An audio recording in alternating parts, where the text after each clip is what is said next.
Hi everyone, I'm Kieran from 81 Vintage and welcome back to my channel. In today's video I am working on one of my best sellers and most popular types of videos, which is recovering a footstool. I hope you like this video. If you do, please do consider subscribing to my channel. I'm posting a new video every day throughout the month of January and I'm really hoping to get to that 2,000 subscribers mark in the not too distant future. So I picked this footstool up from a charity shop for £5. It was in fair condition. It had quite a bit of wear on the upholstery, but it had good, solid, strong legs. And I was using my good old favourite, this matte fabric. This sells incredibly well on anything that I put it on. I cut off 2 strips of this matte fabric so that I could create my own piping. And today I'm trying a new type of piping, which I believe is called a double welt, and you can find proper YouTube tutorials on how to make it. I'm just going to blip through how I did it. So when you're sewing 2 pieces together for binding or piping, you want to make sure that you sew them right sides together at a 45° so that you get a really neat 45° angle. It looks really professional. You want to make sure you're using a zip footer, and you also a zip footer's not a thing, a zip foot, sorry. And one of my money saving hacks is to use washing line or rope instead of the actual piping. You can get 15 meters of rope for £1.50, which was much cheaper than the proper piping. And it works just as well. You encase the piping in the fabric and then you sew along with the zip foot as tight to that piping as you possibly can get it, all the way along until the end. You then want to put another piece of piping in the other side so that you end up with 2 rows of piping, and then you want to sew in between the 2 rows of piping so you get really clearly defined double piping.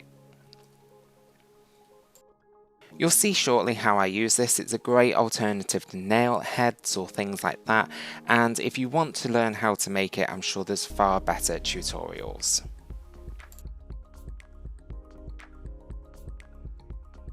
This is also a much more cost-effective option than nail heads and a lot easier to install, and I actually think it's a really nice finishing touch that I'll be using more often in future.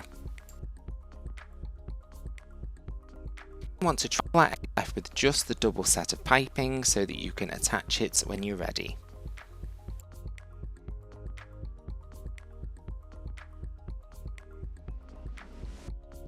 Then it was back outside to work on the footstool itself.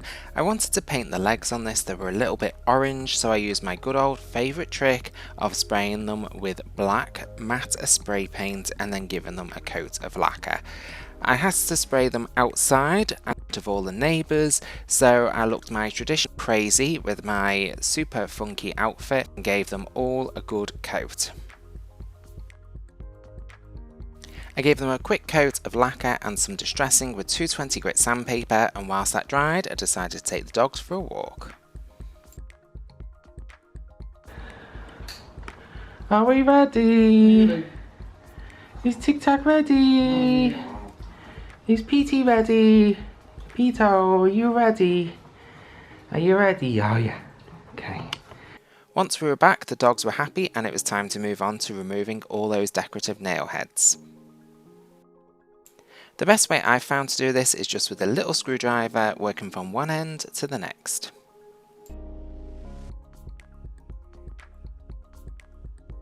In retrospect, I probably should have done this first because I did scratch the paintwork a little bit, so I had to do a little bit of touch up once I was finished.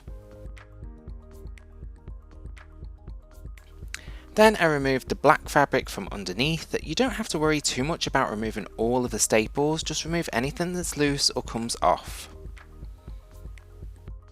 Now this video is not going to be an exact step for step, I'm just going to give you some of my tips, and one of them is to wash your hands in between each of the dirty processes.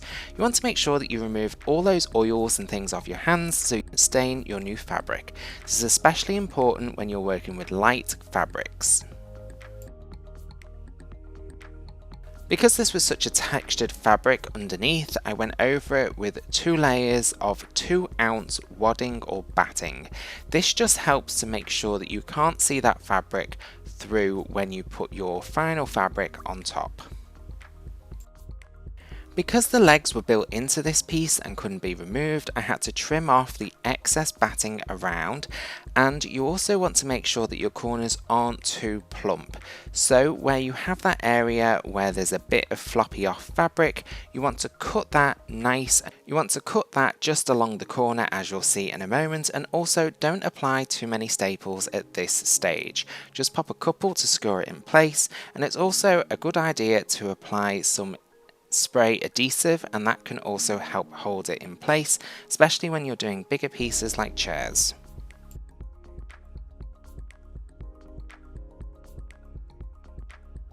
My favourite type of stapler to use when doing upholstery is a pneumatic stapler that comes off an air compressor. It's a lot simpler, but since we now have neighbours, I've used this electric version from Screwfix and it works quite well.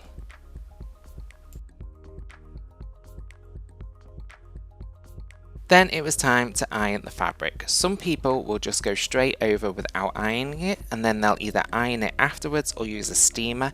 In my experience, this is a risk, and sometimes those tough wrinkles are difficult to remove. Now, this matte fabric you can find online. It's always been a money maker for me. People particularly love it. And if you put the British Isles or your main country if you're from the US and you can get this type of fabric in the center, people seem to like it even more. When you're stapling on your fabric, you want to make sure that you fold over your fabric and staple through multiple layers of your fabric. If you just use one layer of fabric, it's quite easy for the staples to rip out and come loose. By using multiple, it does build it up and it makes it less likely for it to come loose or sag.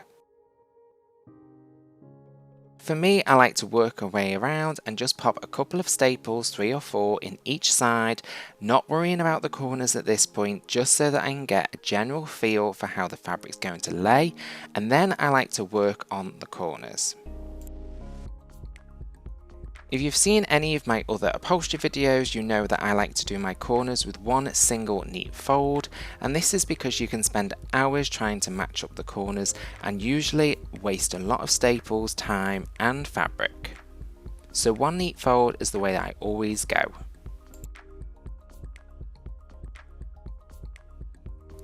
On any of the edges, you also want to fold under your fabric so that you get a nice neat edge, just like I'm doing here, and then I'm popping in a couple of staples just to hold it in place.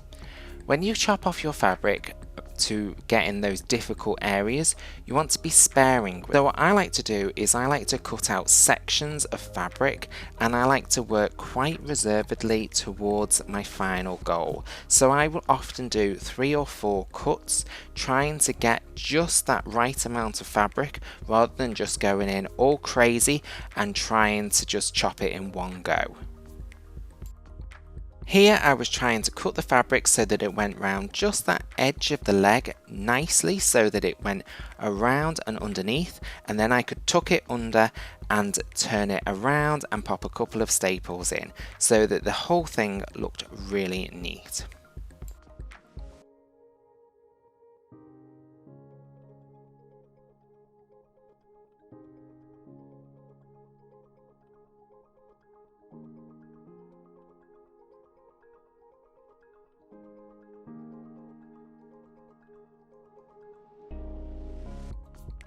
To get my corners nice and neat with a single fold, I like to pull the fabric around from the side, pop a couple of staples in so that it doesn't ever come loose, and then pull the fabric up so that I can see my nice neat fold. If you need to, you can pop a little bit of hot glue in just to seal that pocket, but in this case I didn't need any.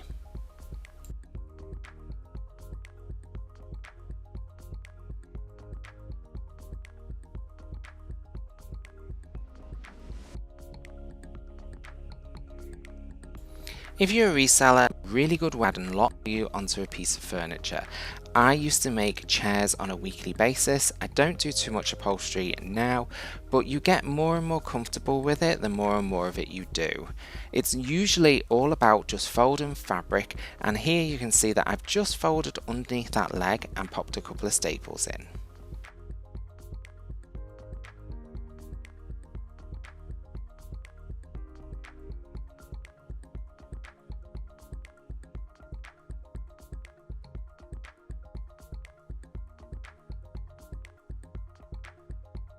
So here you can see that my corner is just overlaying a little bit too much. So what I do is I fold in that fabric a little bit more underneath, making sure not to create too much bulk, and then fold it under and pop a couple of staples in.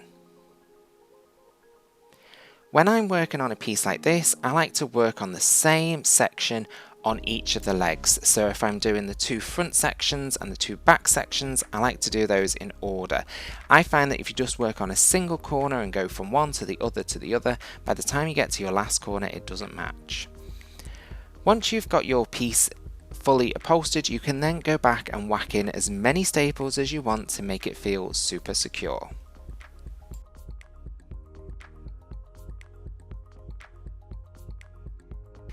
Add on that piping. For this I'm using hot glue, and you can see here I've left my hot glue gun on a little bit too long and it's starting to steam. I like to pop on my binding and then I like to leave it to cool down before I try and do the other side. So I glue on one side, let it cool, do the other side, move on to the next leg, and by the time you've done the first leg, it's ready to add on that second side. Underneath, I pop a couple of staples in to secure that piping in place. I'm also noticing now that I did dye my hair recently, and then I had the hairdresser chop it all off.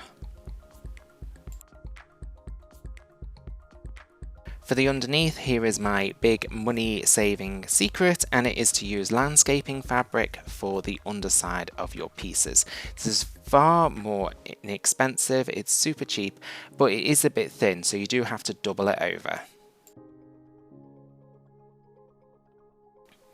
You then want that you fold under the edges of the black fabric and you want to move from side to side.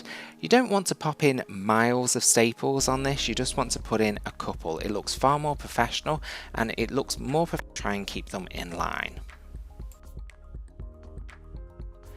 You then want to chop away any excess black fabric that you don't need, and on those corners what I like to do is staple in the 4 straight edges and then just tuck the fabric around the legs as neatly as possible, popping under any fabric inside that's sticking out.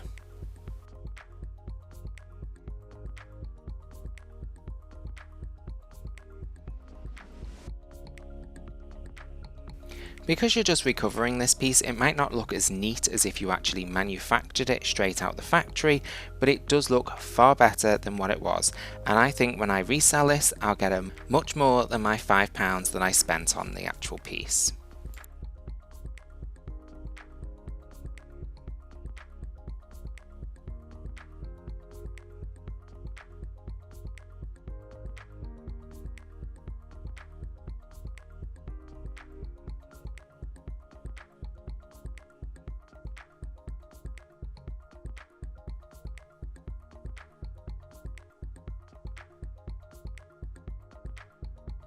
And this is how it came out. I'm really pleased with it, and I think this fabric adds a great statement onto any piece that you recover it with. Footstools have always been a good seller for me, as have armchairs, and whenever I've done an armchair in this fabric, it's always sold really, really well.